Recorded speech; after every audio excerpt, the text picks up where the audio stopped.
The gunshot that killed her husband still echoed in Jessica Sutton's nightmares 6 months after outlaws buried him in the rocky Texas soil behind their cabin. And now 3 shadows moved against the firelight down by the creek, while she gripped her rifle and wondered if tonight would be her last. She stood at the window of her weathered cabin in Terlingua, Texas, watching the drifters make camp about 200 yards from her property line. The year was 1882, and a woman alone on the frontier was vulnerable in ways that made her skin crawl. Jessica pressed her forehead against the cool glass, her breath fogging the pain as she counted the silhouettes. 3 men, their horses tethered nearby, bedrolls spread around a crackling fire that painted dancing orange shadows across the desert scrub. Her heart hammered against her ribs. Thomas had been dead since February, shot down by cattle rustlers who wanted the small herd he'd been building. They'd taken the cattle and left her with nothing but a plot of land that fought her every attempt to coax life from it, a cabin that needed constant repair, and memories that cut deeper than any blade. The desert stretched endless and unforgiving around her small homestead, dotted with creosote bushes and prickly pear cactus that seemed to thrive where nothing else could. The Chizos Mountains rose in the distance, purple shadows against the darkening sky. She'd chosen to stay after Thomas died because she had nowhere else to go. No family back east who wanted a widow with calloused hands and a stubborn streak. Jessica moved away from the window and checked the rifle again, though she'd already verified it was loaded 3 times since spotting the drifters. 24 years old, and she felt ancient, worn down by grief and the relentless work of surviving alone. Her dark hair, once carefully pinned and styled, now hung in a practical braid down her back. Her hands, which her mother had once called delicate, were rough and scarred from mending fences, hauling water, and trying to maintain the vegetable garden that barely produced enough to keep her fed. The sun had fully set now, and the temperature would drop fast. Desert nights were cold, even in September. She lit the oil lamp on her table and tried to focus on mending a shirt, but her eyes kept drifting to the window, to that distant fire. Then she saw movement closer than before, much closer. A 4th figure separated from the darkness, leading a horse. He moved past where the 3 drifters had made camp and kept coming, heading straight for her cabin. Jessica's mouth went dry. She set down the mending and picked up the rifle, positioning herself by the door where she could see through the gap in the boards. The man was tall, that much she could tell even in the darkness. He wore a wide-brimmed hat and moved with the easy confidence of someone who'd spent his life in the saddle. When he was about 50 feet from her cabin, he stopped and called out, "Madam, I don't mean any harm. I'm just looking for a place to bed down for the night." His voice was deep, carrying easily across the still desert air. There was something in his tone that didn't sound threatening, but Jessica had learned the hard way that appearances could deceive. "There's plenty of desert," she called back, keeping her voice steady. "No need to camp so close. Those 3 down by the creek have been following me for 2 days, the man said. "I figure they're waiting for me to fall asleep so they can rob me. Or worse, I noticed your cabin and thought maybe if I camped nearby, they'd think twice about making a move." Jessica's grip tightened on the rifle. "And what makes you think I want to be in the middle of whatever trouble you've got trailing you?" "Fair question," the man acknowledged. He took off his hat, and even in the darkness she could see it was a gesture of respect. "Name's Benjamin Young. I'm a ranch hand. Been working up north near Fort Davis. I'm heading down to work a cattle drive that's supposed to start in Presidio next week. I've got $60 in my saddlebag, which I'm guessing is what those 3 want. But I swear on my mother's grave, I mean you no harm. I just thought maybe if I camped close enough that you could hear if anything went wrong, those fellows might leave both of us alone." There was logic in what he said, though it still made her nervous. But when she glanced toward the fire by the creek, she saw the 3 drifters had stood up and were looking in their direction. "I'll stay tonight," Benjamin said. his voice quieter now but still carrying to where she stood. "Come morning. I'll be gone before you've got your coffee on. You won't even know I was here." Jessica's mind raced through her options.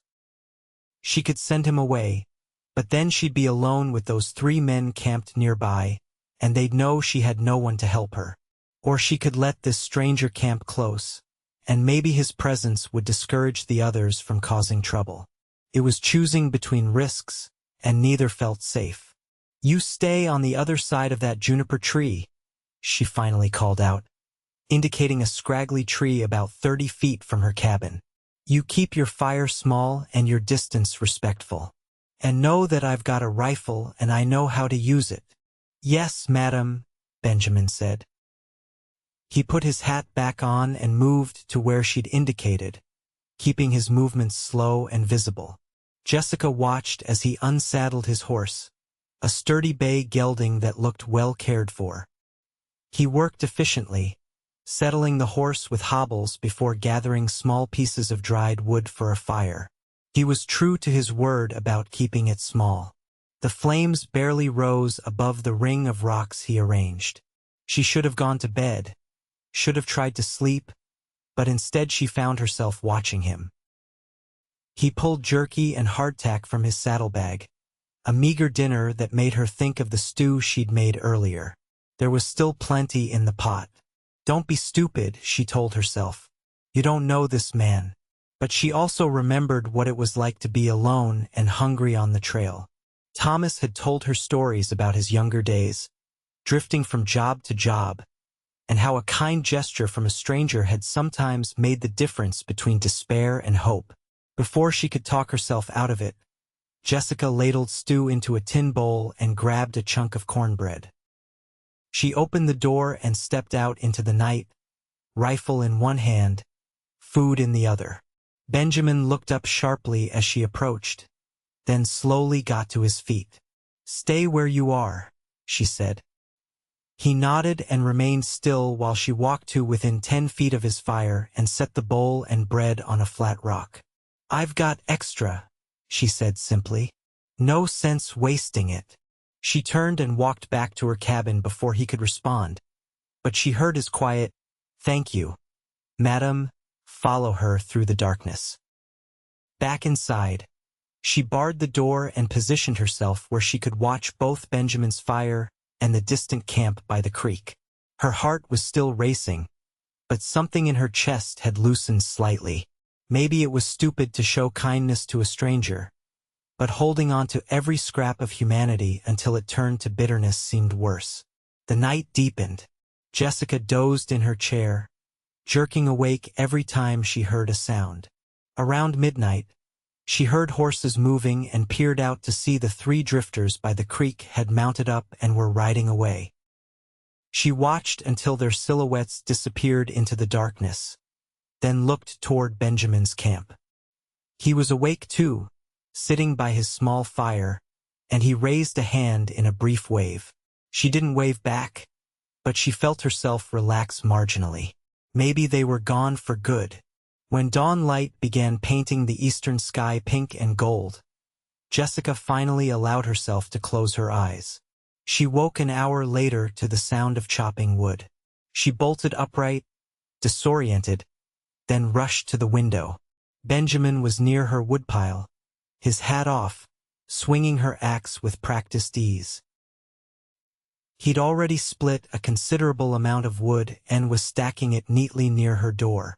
Jessica's first instinct was anger. How dare he presume, but then she looked at her woodpile and remembered that she'd been putting off that chore for a week because it exhausted her, made her shoulders ache for days after. She smoothed her hair, splashed water on her face from the basin, and stepped outside. "Morning," Benjamin said, pausing in his work. Up close and in daylight, she could finally see him clearly. He looked to be in his late 20s, with dark blonde hair that curled slightly at his collar and eyes the color of creek water. His face was tanned and weathered but handsome in a rugged way, with a strong jaw and a nose that looked like it had been broken at least once. He was tall, maybe 6 feet, with broad shoulders and the lean, muscled build of someone who worked hard for a living. "I told you I'd be gone by morning," he said, setting down the axe. "I'm almost ready to ride out, but I noticed your woodpile was low. Figured it was the least I could do to thank you for the stew." "That was the best meal I've had in a month." Jessica crossed her arms, feeling vulnerable in the morning light. She knew she looked tired, knew her dress was patched and faded, knew her cabin was shabby compared to what it had been when Thomas was alive. "You didn't have to do that," she said. "I know," Benjamin replied. He picked up his hat and dusted it off. "But my mama raised me to repay kindness with kindness. She'd tan my hide if I just rode off without doing something useful." There was something about the way he mentioned his mother, a warmth and respect in his voice, that made Jessica's defensiveness crack a little. "Where is she now?" "Your mother?" she asked. A shadow crossed Benjamin's face. "Passed away 3 years ago. Fever took her. My pa died when I was 12, so it was just me and her for a long time." "I'm sorry," Jessica said, and meant it. "Thank you." He settled his hat on his head. "I should get moving. I appreciate you letting me camp here. I think those drifters decided they didn't want to deal with 2 of us." He started to turn toward his horse, then paused. "If you don't mind me saying, madam, you might want to think about heading into town for a while. A woman alone out here, it's not safe." Jessica felt her spine stiffen. "This is my land. My husband and I built this cabin with our own hands. I'm not abandoning it." Benjamin held up his hands in a placating gesture. "Didn't mean any offense. Just concerned is all." "I can take care of myself," Jessica said, hearing the defensiveness in her own voice but unable to stop it. "I'm sure you can," Benjamin said quietly. There was no mockery in his tone, just a kind of sad understanding that made her throat tight. "Good luck to you, madam." He walked to his horse and swung into the saddle with easy grace. Jessica stood there, arms still crossed, watching him adjust his reins and settle his saddlebags. "Wait," she heard herself say. Benjamin looked back at her, eyebrows raised. "There's coffee on," she said, "and biscuits, if you want breakfast before you ride out." She saw surprise flicker across his face, followed by something that looked like pleasure. "I'd be much obliged, madam." He dismounted and followed her into the cabin, ducking his head to clear the doorframe. Inside, he removed his hat and stood awkwardly until she pointed to one of the 2 chairs at her rough-hewn table. Jessica busied herself with the coffee and biscuits, hyper-aware of his presence in her small space. It had been 6 months since a man had sat at this table, and the domesticity of it made her chest ache. "I'm Jessica Sutton," she said, setting a plate in front of him. "I guess we should at least know each other's names if we're sharing a meal." "Benjamin Young," he said, though she already knew that. "Folks mostly call me Ben." They ate in silence for a few minutes. Jessica watched him from under her lashes, noting the careful way he ate, not rushing despite the fact that he was clearly hungry. He had good manners, the kind that were taught, not learned late. "How long have you been on your own?"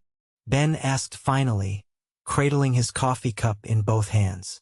Jessica tensed, but something in his expression was gentle, not prying. 6 months. Outlaws shot my husband in February. They wanted our cattle." "I'm real sorry," Ben said, and the sincerity in his voice made tears prick her eyes unexpectedly. She blinked them back hard. "Life's hard out here," she said, aiming for matter-of-fact but landing somewhere closer to bitter. "Thomas knew the risks." "Doesn't make it easier," Ben observed. "No," Jessica agreed softly. "It doesn't." They finished breakfast, and Ben helped her clear the dishes without being asked, pumping water from the well outside and bringing it in for her to heat. It was such a small thing, but it reminded her sharply of Thomas, of partnership, of not being alone. I really should get going, Ben said, drying his hands on the towel she offered. I've got a week to get to Presidio, and I'd like to arrive with a day or two to spare. Of course, Jessica said. Thank you for the wood. Thank you for the food, and for letting me camp here. He put his hat back on and headed for the door, then paused with his hand on the frame. Mrs. Sutton, I know you don't know me from Adam, but if you ever need help, if you're ever in trouble, I'm planning to be in this area for the next few months at least. The ranch I'm working for is the Triple Y, about 20 miles west of Presidio. If you need anything, you could leave word at the general store in Terlingua and I'd get the message eventually. Jessica didn't know what to say. It was an offer of help from a stranger, which should have made her suspicious, but there was nothing calculating in his eyes, just honest concern. I'll keep that in mind, she said. Ben nodded, touched the brim of his hat, and walked out to his horse. Jessica stood in the doorway and watched him ride away, heading southwest toward the distant mountains. She watched until he was just a speck on the horizon, then finally went back inside. The cabin felt emptier than it had before he arrived, which was ridiculous. She'd gotten used to being alone. She'd learned to prefer it, even because it meant no one could hurt her, no one could leave her. But as she went about her daily chores, feeding the chickens, checking on the struggling vegetable garden, mending the fence where coyotes had been testing the wire, she kept thinking about the way Ben had chopped that wood, the careful courtesy in his manner, the sadness in his eyes when he mentioned his mother. Stop it, she told herself firmly. He's gone. You'll never see him again. That's how it works out here. People pass through and they don't come back. She spent the day working herself to exhaustion, trying not to think about anything but the immediate tasks in front of her. By evening she was so tired she could barely eat the cold beans she heated up for dinner. She fell into bed and slept dreamlessly for the first time in weeks. The next morning, she woke to find a coyote had gotten into her chicken coop. 2 of her 5 hens were dead, feathers scattered across the small enclosure. Jessica stood there staring at the carnage and felt something break inside her. She sank down onto the dusty ground and put her head in her hands. She didn't cry. She was too tired for tears. But the weight of it all pressed down on her shoulders like a physical thing. How was she supposed to do this alone? How was she supposed to keep fixing things, keep fighting, keep surviving when every day brought some new disaster? For a moment, she let herself imagine packing up, selling the land for whatever she could get, and heading back east. Maybe she could find work as a seamstress or a housekeeper. It would be hard, but it might be easier than this endless struggle. But then she thought of Thomas, of the way his eyes had lit up when they first saw this land, of his dreams for what they could build here together. Giving up felt like betraying him, like admitting that everything they'd worked for meant nothing. Jessica pushed herself to her feet, buried the dead chickens, and spent the rest of the day reinforcing the coop with every scrap of wire and wood she could find. By the time she finished, her hands were bleeding and her back screamed with pain, but the coop was as secure as she could make it. She washed up and made herself eat, then sat on her porch as the sun set, watching the colors bleed across the sky. The desert was beautiful in its harsh way, all gold and red and purple. Thomas had loved these sunsets. They used to sit out here together, his arm around her shoulders, and just watch the day end. The loneliness hit her like a wave, so intense it was hard to breathe. A week passed, then 2. Jessica fell into the rhythm of her solitary life, the same tasks repeated day after day. She made a trip into Terlingua for supplies, using precious money she couldn't spare, and the storekeeper's wife looked at her with pity that made Jessica want to scream. "You really should think about moving into town," Mrs. Patterson said, wrapping Jessica's purchases in brown paper. "It's not right, a young woman alone like that." "I'm managing fine," Jessica said through gritted teeth. "But for how long?" Mrs. Patterson pressed. "What happens when winter comes?" What if you get sick? What if more outlaws come through? Jessica grabbed her parcels and left without responding.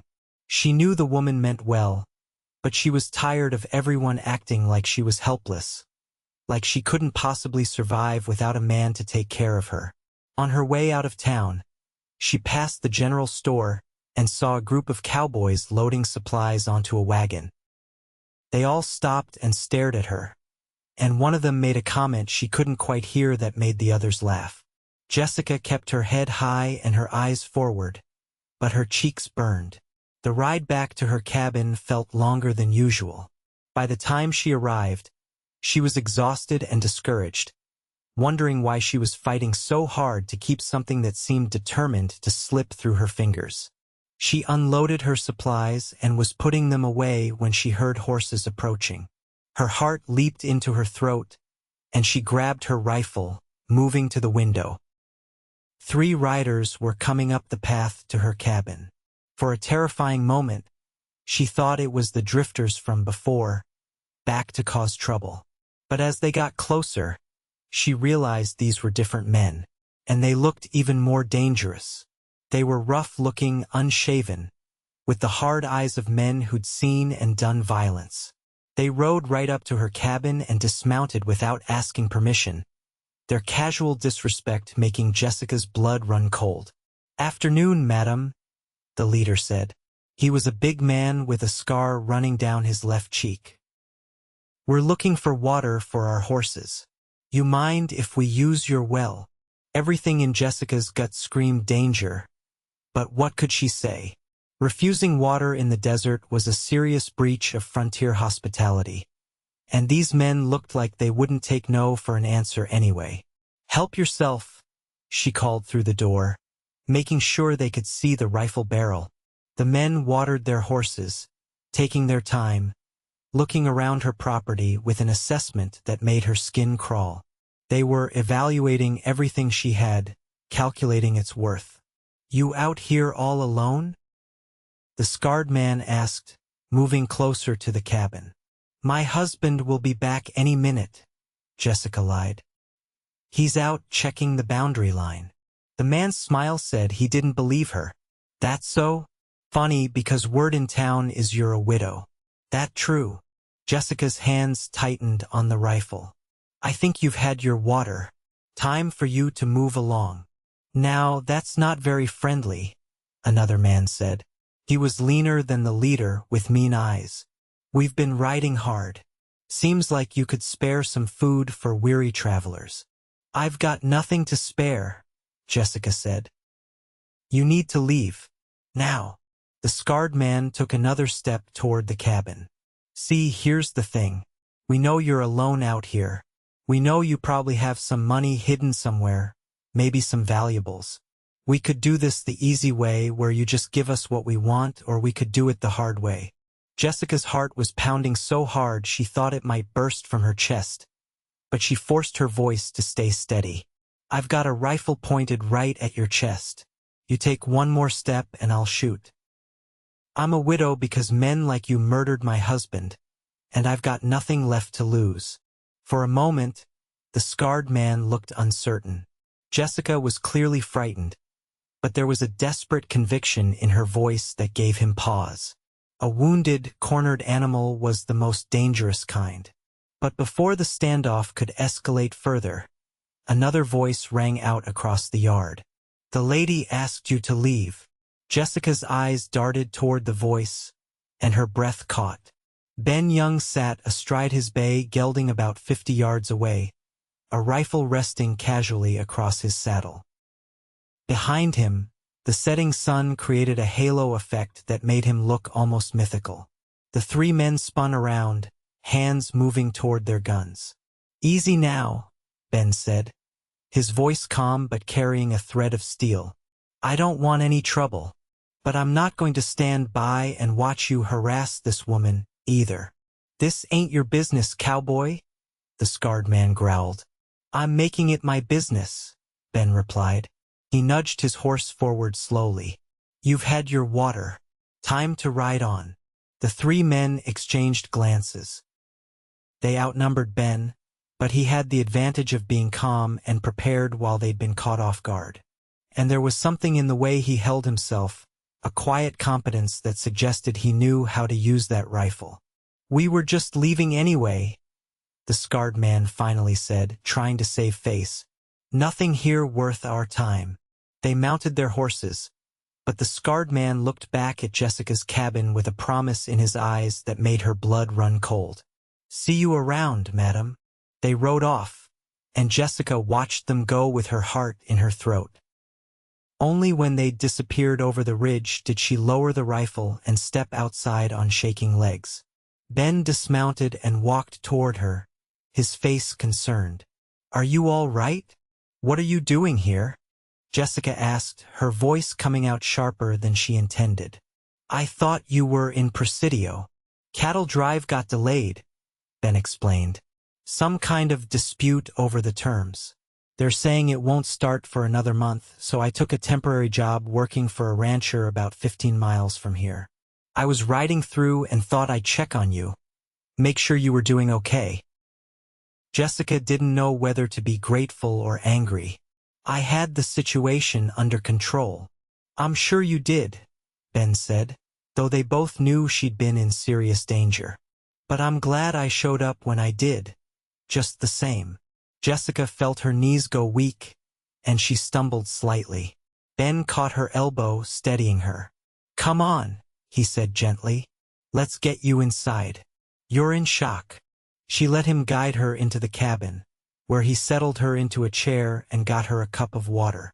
Jessica's hands shook as she drank it, the reality of what had almost happened crashing over her in waves. "They're going to come back," she whispered. "Those men. They're going to wait until they think I'm alone again, and they're going to come back." Ben crouched down in front of her chair, his eyes serious. "Then we need to make sure you're not alone." "I can't hire protection," Jessica said, hearing the desperation in her own voice. "I barely have enough money to buy supplies. I can't pay anyone to stay here and guard me." "I'm not asking for payment," Ben said quietly. "Look, I know you don't know me well, and I know you probably don't want some stranger hanging around. But Mrs. Sutton, those men are dangerous. I've seen their type before. They will come back. And when they do, you need someone here who can help." Jessica stared at him, her mind racing. Everything about this was improper. A single woman and an unmarried man, living in close proximity? It would cause a scandal if anyone found out. But what choice did she have? She couldn't defend herself against 3 armed men alone. "Where would you stay?" she asked finally. "I could fix up that old shed behind your cabin," Ben suggested. "Make it weatherproof. I'd be close enough to hear if you called for help, but far enough to be proper. During the day I could help you with the heavy work around the place, and at night I'd keep watch." "For how long?" "Until it's safe," Ben said. "Until those men move on or until we figure out something else." Jessica closed her eyes. It went against every instinct she'd developed since Thomas died, every wall she'd built to protect herself. But the memory of that scarred man's eyes, the casual way he'd threatened her, made the decision easier.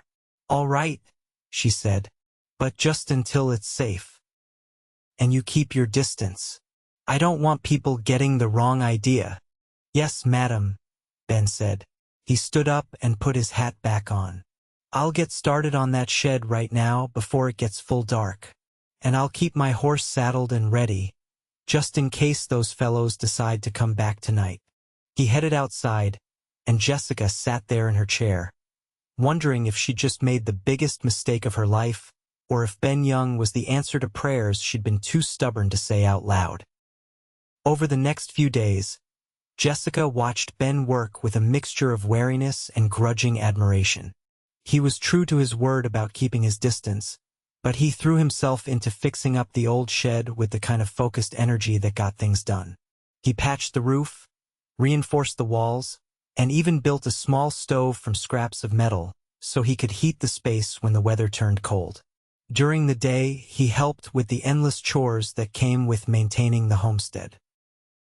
He fixed the sections of fence that had been threatening to collapse, repaired the loose boards on the porch, and even managed to get her ancient plow working again. Jessica found herself watching him when she thought he wasn't looking, noticing the way he moved with such easy confidence, the way he talked to the animals in a low, soothing voice, the way sweat dampened his shirt as he worked in the heat. She caught herself and felt ashamed. She was a widow. She should still be mourning Thomas. What kind of woman noticed another man's shoulders, the way his eyes crinkled when he smiled? But the truth was that as the days passed, she felt herself relaxing in ways she hadn't since Thomas died. There was something deeply comforting about not being alone, about knowing that if something went wrong, there was someone to help. Ben was careful never to intrude on her space, never to presume anything beyond what they'd agreed. But he was there, a steady, reliable presence that made the world feel less dangerous. They fell into a routine. Jessica cooked meals for both of them, justifying it by reasoning that it took no more effort to cook for two than for one, and Ben ate in his shed or outside unless the weather was bad. They'd talk sometimes while they worked, cautious conversations that slowly revealed more about each other. Jessica learned that Ben had grown up on a small farm in East Texas, that his father had died in an accident with a horse when Ben was young, and that he'd spent his teenage years trying to keep the farm running while his mother grew weaker with consumption. When she died, he'd sold the farm and headed west, looking for work and trying to outrun his grief. "I understand that," Jessica said quietly when he told her. "The running from grief part. Does it work?" Ben asked. "No," Jessica admitted. "It just follows you." Ben nodded, something sad and knowing in his eyes. "Yeah, I've noticed that." Jessica told him about her life too, though it was harder. She talked about growing up in Dallas, the daughter of a seamstress who died when Jessica was 16. She'd been working as a laundress when she met Thomas, who'd come through town looking to hire help for a trail drive. He'd been 10 years older than her, steady and kind, and when he proposed after a brief courtship, she'd said yes because she was tired of being alone, and he offered something that looked like security. "Did you love him?" Ben asked, then immediately looked like he regretted the question. "I'm sorry, that's too personal." "No, it's all right," Jessica said. They were sitting on the porch after dinner, watching the stars come out. It felt easier to talk about difficult things in the darkness. "I did love him. Not the crazy, passionate kind of love you read about in books, but something quieter, steadier. He was a good man. He treated me well. I'd hoped we'd have children, but it never happened." "I'm sorry," Ben said again, and she could tell he meant it. "What about you?" Jessica asked. "Was there ever anyone?" Ben was quiet for a moment. "There was a girl back when I was 18. Farmer's daughter. We were planning to get married, but her father didn't think I was good enough. He wanted her to marry the banker's son. In the end, she chose to do what her father wanted." He shrugged. "I was hurt at the time, but I understand it now. She was looking for security, same as anyone. Can't blame her for that." "Still must have hurt," Jessica observed. "Yeah," Ben agreed. "It did." They sat in companionable silence after that, and Jessica realized with a start that she felt comfortable with him. More than comfortable. She felt safe in a way that went beyond just physical protection. Ben had a steadiness about him, a kind of quiet integrity that reminded her of Thomas but was also uniquely his own. 2 weeks passed without any sign of the three men, and Jessica began to hope they'd moved on. Ben was still sleeping in the shed and keeping watch at night, but the immediate terror had faded into something more like background anxiety. Then one morning, Jessica was in town buying supplies when she overheard two men talking outside the saloon. "I heard they hit the Richardson place last night," one said. "Took everything they had and roughed up Richardson pretty bad when he tried to stop them. Same three that have been causing trouble all over the territory? The other asked. Yep. Leader's got a big scar down his face. Sheriff's looking for them, but they keep moving around. Smart enough not to stay in one place too long. Jessica's blood ran cold. She finished her shopping as quickly as she could and headed back to the cabin, pushing her horse harder than she should have. When she arrived, Ben was working on repairing the corral fence. He took one look at her face and immediately set down his tools. What happened? Jessica told him what she'd heard. They're still in the area. They hit another homestead last night. If they're moving around, it's only a matter of time before they come back here. Ben's jaw tightened. All right, we need to be prepared. Tonight I'll sleep in the cabin on the floor by the door. If they come, we need to be able to defend it together. Jessica knew she should protest, should say that having him sleep inside was too improper, but she was too frightened to care about propriety. Okay. That evening, she made dinner while Ben checked all the locks and shutters, making sure the cabin was as secure as possible. He brought extra ammunition inside and positioned their rifles where they could reach them quickly. Jessica watched him work with growing dread, the reality of their situation sinking in deep. What if we can't stop them? She asked quietly. Ben looked at her, his expression serious but not afraid. We will. I promise you, Jessica. I won't let them hurt you. It was the first time he'd used her given name, and something about hearing it in his voice made her chest tighten. She realized with a shock that somewhere over the past few weeks, her feelings toward Ben had shifted from wariness to trust to something deeper. Something that scared her because it felt too much like the beginning of caring about someone, and she'd promised herself she wouldn't do that again. But there was no time to examine those feelings because night was falling, and with it came the terror of waiting. Ben made a pallet on the floor near the door, and Jessica lay in her bed with her rifle beside her, staring at the ceiling. Every sound made her heart race. The wind rattling the shutters, a coyote howling in the distance, the normal creaks and groans of the cabin settling. Hours passed. Jessica must have dozed off because she woke suddenly to Ben's hand on her shoulder, his other hand covering her mouth to keep her from crying out. They're here, he whispered. 3 riders. I saw them coming up the path in the moonlight. Jessica's heart hammered as she slipped out of bed, fully dressed except for her boots. She grabbed her rifle and moved to the window while Ben positioned himself by the door. Through the gap in the shutters, she could see the 3 men dismounting, moving quietly but not quietly enough. The scarred man approached the cabin door while his 2 companions moved to cover the windows. Jessica's hands were slick with sweat on the rifle stock. Mrs. Sutton, the scarred man called out, his voice mockingly polite. We've come calling. It's not neighborly to make us wait outside. And it's not neighborly to threaten a woman on her own land, Ben called back. You fellows need to turn around and ride out of here before someone gets hurt. There was a moment of surprised silence, then harsh laughter. Well, the cowboy's back. That's real sweet, you trying to protect the lady. But there's 3 of us and 1 of you. Mathematics ain't in your favor. Mathematics don't account for determination, Ben replied. We're armed, we're behind cover, and we're prepared to defend this property. You try to come through that door, and we'll drop you before you make it 3 steps. Big talk, the scarred man said. But Jessica heard the uncertainty in his voice. This wasn't going the way he'd planned. Then one of the other men made a mistake.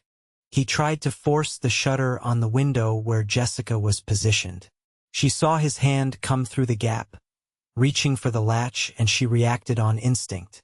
She smashed the rifle but against his fingers, and he howled in pain, jerking back. The woman's armed too, he shouted to his companions. The scarred man cursed. This ain't worth it. There's easier pickings elsewhere. But the 3rd man, the mean-eyed one, apparently disagreed.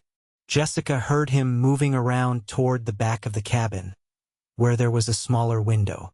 She opened her mouth to warn Ben, but before she could speak, there was the sound of breaking glass.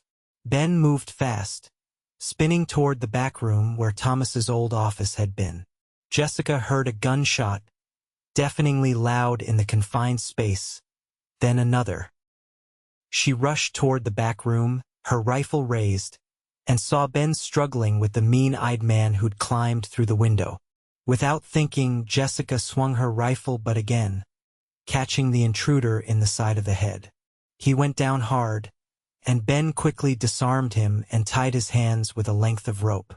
But the gunshots had brought the other two men to the back of the cabin. Jessica heard them coming and turned just as the door frame splintered under a hard kick. The scarred man came through, gun raised, and everything seemed to happen in slow motion.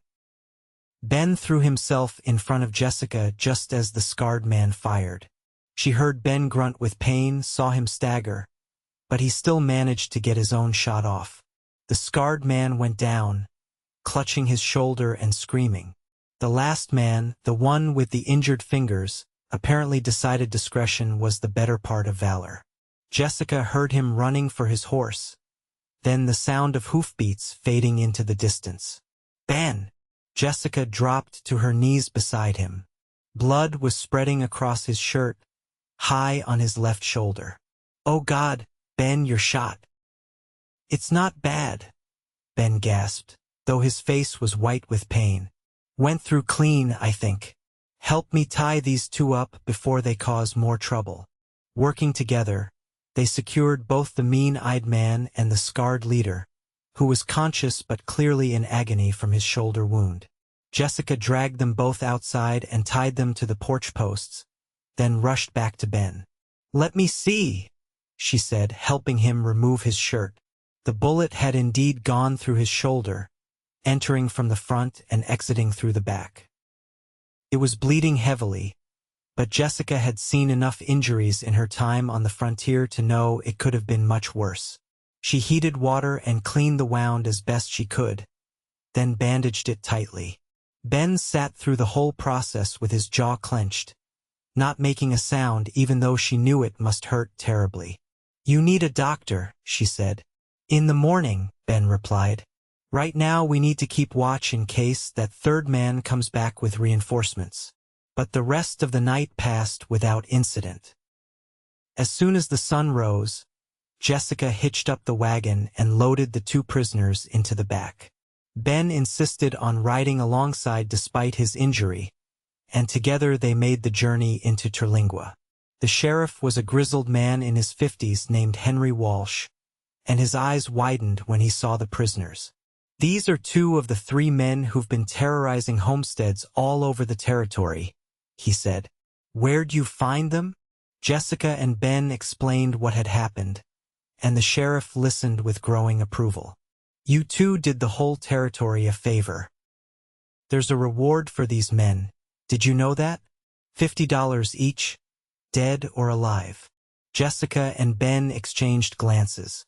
$100 was a significant amount of money, especially for Jessica, who was struggling to keep her homestead running. "We'll split it," Ben said immediately. "No," Jessica shook her head. "You're the one who got shot defending my property. You should take it all." "Your property," Ben pointed out. "Your fight. I just helped." The sheriff looked between them with a knowing expression. "How about I just make the reward out to both your names, and you can sort it out between yourselves?" After leaving the prisoners with the sheriff, Jessica took Ben to the town's doctor, a stern woman named Dr. Martha Crawford who'd come west from Boston after her husband died. She examined Ben's shoulder with efficient hands, then nodded approvingly at Jessica's bandaging work. "You did well," she told Jessica. "Kept it clean and stopped the bleeding. He'll heal up fine if he rests and doesn't do anything stupid like trying to work with an injured shoulder." She gave Ben a pointed look. "Yes, madam," Ben said meekly. The ride back to the cabin was quiet. Jessica could tell Ben was in pain despite his attempts to hide it, and she was exhausted from the adrenaline and fear of the past day. But underneath all of that was a strange, warm feeling that she couldn't quite name. Ben had put himself between her and a bullet. He'd literally taken a shot meant for her. People didn't do that for strangers. They did it for people they cared about. Back at the cabin, Jessica insisted Ben sleep in the actual bed while she took the pallet on the floor. He protested, but she overruled him with the kind of firm authority she'd learned from dealing with stubborn livestock. "You're injured because of me," she said. "The least I can do is give you a comfortable place to recover." Over the next week, Jessica took care of Ben while he healed. She changed his bandages, made him nutritious meals to help him regain his strength, and kept him from overdoing it when he inevitably tried to get up and work before he was ready. It was intimate in ways that made her nervous. She was acutely aware of the impropriety of the situation, of the way her hands lingered when she touched his bare shoulder to check the wound, of the way her breath caught when he smiled at her. They talked for hours, about everything and nothing. Ben told her stories about his travels, about the different ranches he'd worked, about the characters he'd met along the way. Jessica found herself laughing more than she had in years, found herself looking forward to their conversations with an eagerness that both thrilled and terrified her. One evening, about 10 days after the attack, they were sitting on the porch watching the sunset.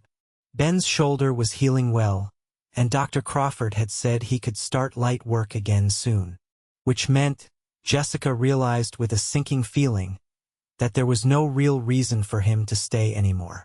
"The cattle drive I was supposed to join is probably starting in the next week or two," Ben said, as if reading her thoughts. "I should head to Presidio soon and check in." Jessica's chest tightened. "Of course, you have obligations." They sat in silence for a moment, and the air between them felt heavy with unspoken things.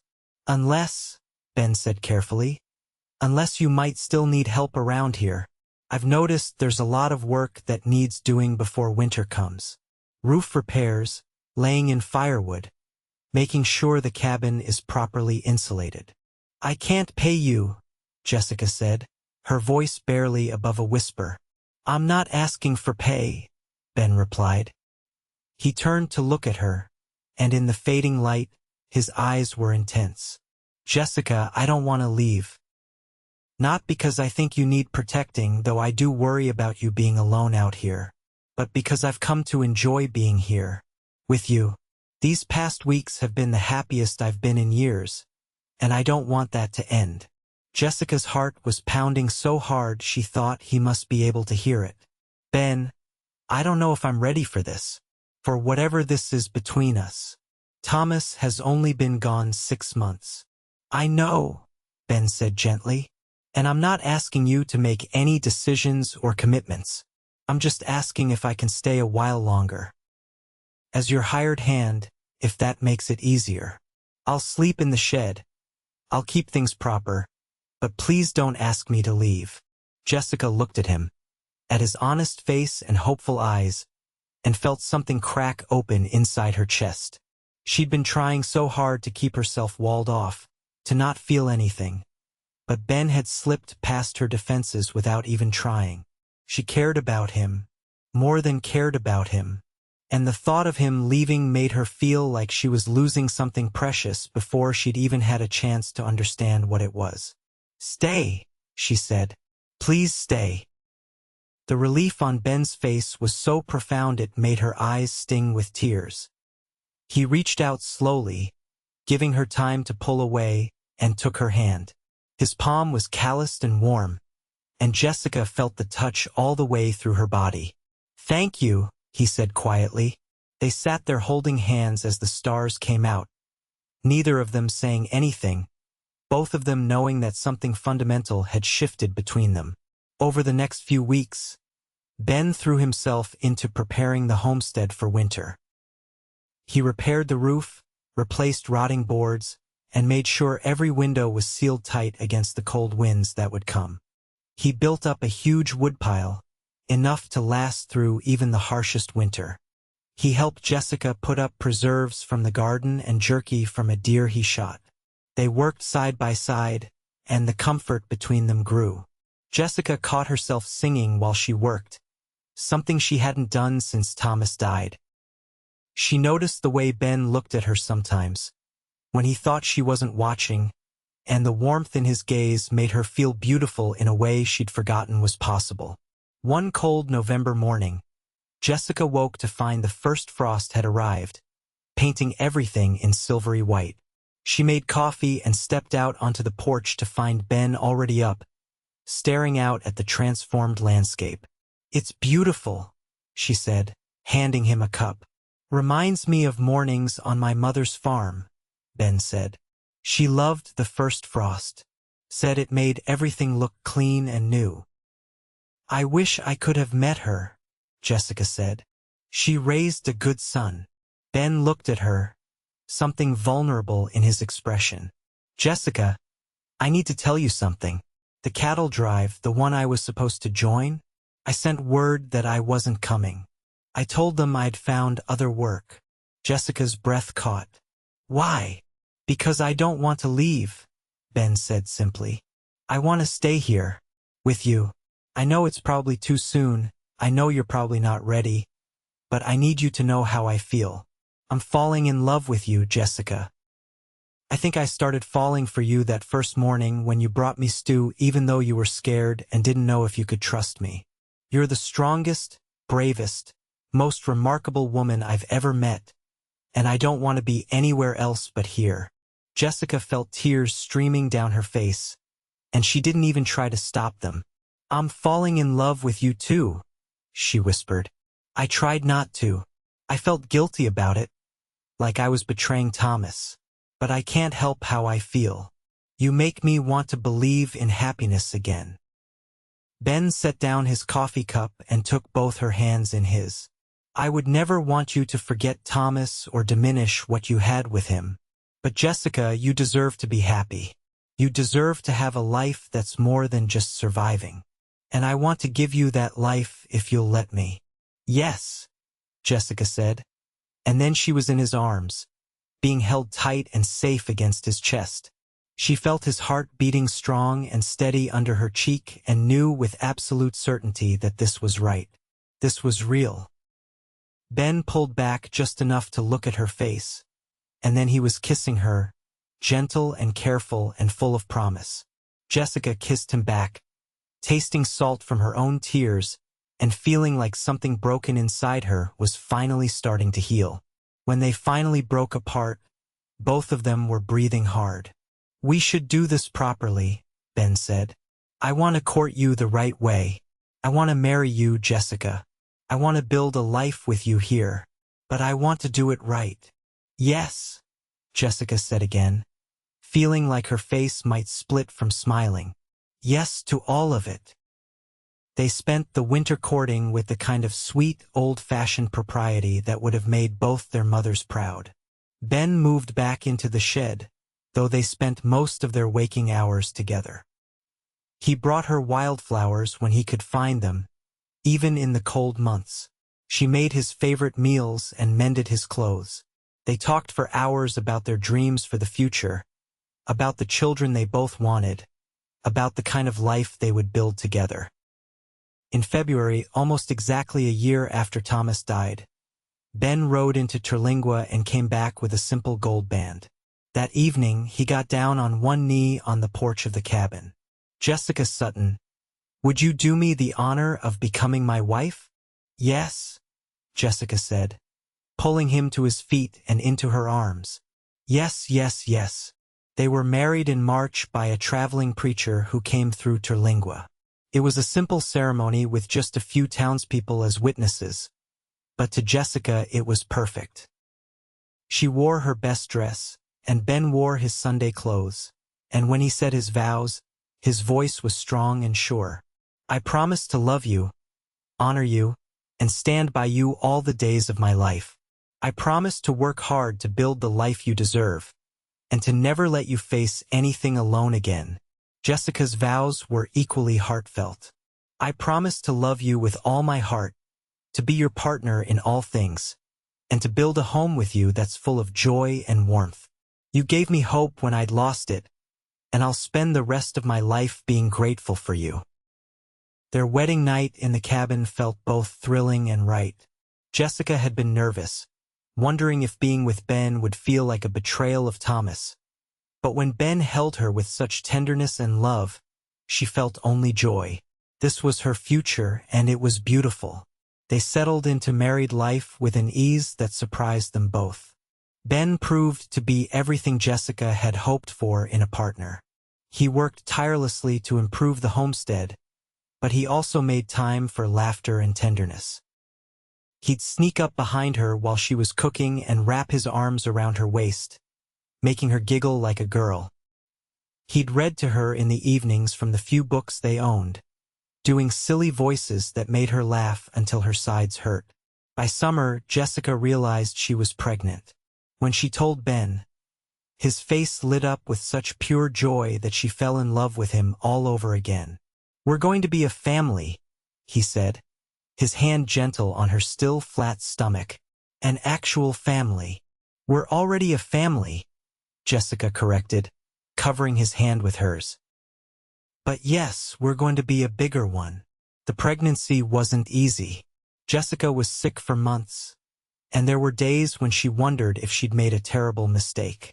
But Ben was endlessly patient, bringing her crackers and water when she couldn't keep anything else down, rubbing her back when she ached, and never once complaining about the extra work he had to do because she was too exhausted. In the spring of 1884, 2 years after they'd first met, Jessica gave birth to a healthy baby boy.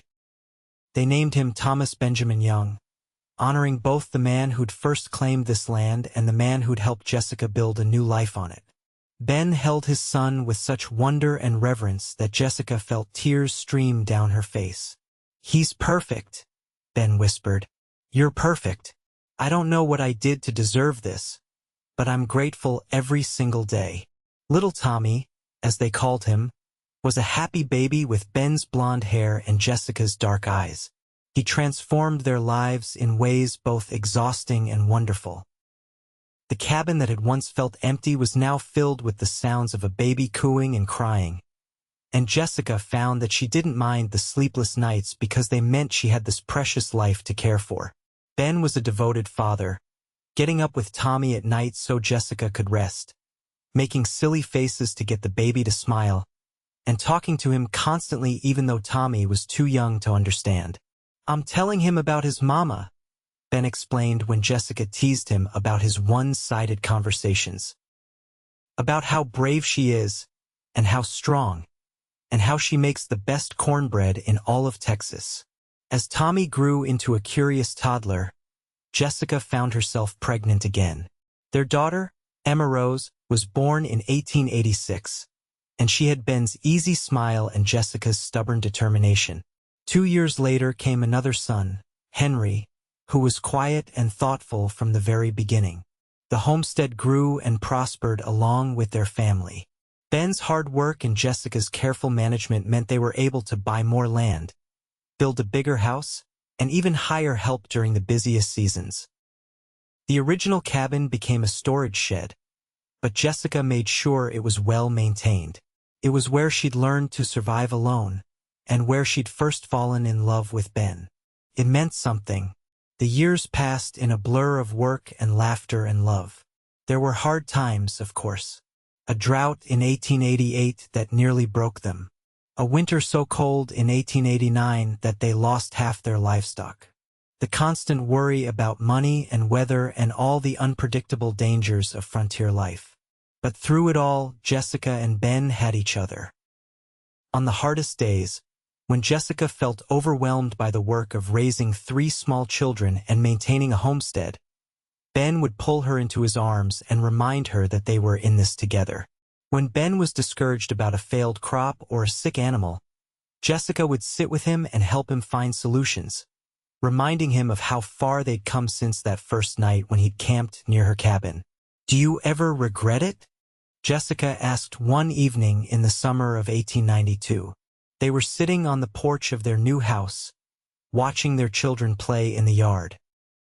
Tommy was 8 now, Emma 6, and Henry 4. Giving up the drifting life to settle down here? Ben looked at her with such love in his eyes that it still, after all these years, made her heart skip a beat. Not for a single second. This right here is everything I ever wanted and more than I thought I'd ever have. You and these kids, this land, this life we've built together, it's better than anything I could have imagined. Jessica leaned against his shoulder, feeling the solid warmth of him, and knew he was telling the truth. They'd built something real and lasting, something that would endure long after they were gone. As the years continued to pass, the young family became a fixture in the Terlingua community. Jessica was known for her kindness to neighbors in need, always ready with a meal for a struggling family or help for a new settler trying to establish a homestead. Ben was respected as a fair dealer and a skilled rancher, someone whose word was his bond. Their children grew into fine young people. Tommy inherited his father's easy way with animals and his mother's business sense. Emma was fiercely independent and insisted on learning to rope and ride as well as any boy. Henry showed an early love of books and learning that made both his parents proud, even if it meant he'd eventually leave the ranch for school. In 1895, on a warm spring evening, Jessica and Ben celebrated their 12th wedding anniversary. The kids were spending the night with a neighbor family, giving Jessica and Ben a rare evening alone. They rode out to the old cabin, just the two of them, and sat on the porch as the sun set. "Do you remember that first night?" Jessica asked. "When I watched you from the window, trying to decide if you were dangerous? I remember being cold and hungry and then being surprised by the kindest gesture I'd received in months," Ben replied. "That stew you brought me gave me more than just a full stomach. It gave me hope. I thought I'd never feel anything again after Thomas died," Jessica admitted. "I thought I'd just go through the motions of living until eventually I died too. But then you showed up and made me want to live again. Made me believe in second chances." Ben pulled her close, and they sat in comfortable silence, watching the stars come out over the desert they both loved. "I'd do it all again," Ben said softly. "Every bit of it. The danger, the hardship, all of it. Because it led me here to you." "Me too," Jessica whispered. They stayed there until late in the night, talking and remembering and planning for the future. They talked about the hopes they had for their children, about the possibility of expanding the ranch further, about growing old together on this land they'd worked so hard to tame. As they finally rode back to their house under a sky full of stars, Jessica felt a deep sense of contentment. Her life hadn't turned out anything like she'd expected when she was a young woman in Dallas, dreaming of a safe, predictable future. It had been harder, more painful, more uncertain than anything she'd imagined. But it had also been richer, fuller, and more beautiful than she'd ever thought possible. She'd known love and loss and love again. She'd learned that she was stronger than she'd ever believed. And she'd found, in a cowboy who'd camped near her cabin one desperate night, a partner who made every day worth living. Years later, when Jessica and Ben were well into their 60s and their children had children of their own, they would sit on that same porch and tell the story of how they met. Their grandchildren would listen wide-eyed as Jessica described the three drifters camped near her cabin, and how she'd watched from the window as another man rode up, closer than the others. "What did he say?" the grandchildren would always ask, even though they'd heard the story countless times. And Jessica would smile and look at Ben, her eyes still full of love after all those years. "He said, 'I'll stay tonight,' and then he never left." Ben would take her hand, weathered and worn from decades of hard work but still gentle, and add, "Best decision I ever made." The young ranch continued to thrive for generations, passed down through Tommy and then through his children. The original cabin where Jessica had lived alone after Thomas died remains standing, carefully preserved as a reminder of where it all began. It became a family tradition to visit it on anniversaries and special occasions, to remember the courage it took to survive alone and the grace it took to open one's heart to love again. Jessica lived to be 78 years old, and when she died peacefully in her sleep in 1936, Ben held her hand just as he'd held it through every important moment of their life together. He followed her just 6 months later, unable to bear being without the woman who'd given his drifting life purpose and meaning. They were buried side by side on a hill overlooking the ranch they'd built together, and on their shared headstone, their family had inscribed, "Two hearts that found each other in the Wild West and never let go." The story of Jessica Sutton and Benjamin Young became a kind of legend interlingua, passed down through generations as an example of courage, second chances, and the transformative power of love. People would point out the old cabin and tell newcomers about the widow who'd faced down outlaws, and the cowboy who'd stopped to help and stayed for a lifetime. But for those who knew them best, for their children and grandchildren and great-grandchildren, Jessica and Ben's story was simpler and more profound than any legend. It was about two people who'd both known loss and loneliness, who'd found each other at exactly the right moment, and who'd chosen every single day to build something beautiful together. It was about how a single act of kindness, a bowl of stew offered to a stranger, could change the course of two lives. About how saying, "I'll stay tonight," could turn into forever. About how love, when it came at the right time with the right person, could heal old wounds and create new dreams. And it was about how sometimes, in the vast and dangerous frontier of the Wild West, the bravest thing a person could do was open their heart and trust that they deserved happiness, even after everything they'd lost. Jessica and Ben's descendants continued to tell their story for generations, keeping alive the memory of a love that began with 3 drifters camped near a cabin, and one cowboy who camped closer and said the words that would change 2 lives forever, "I'll stay tonight."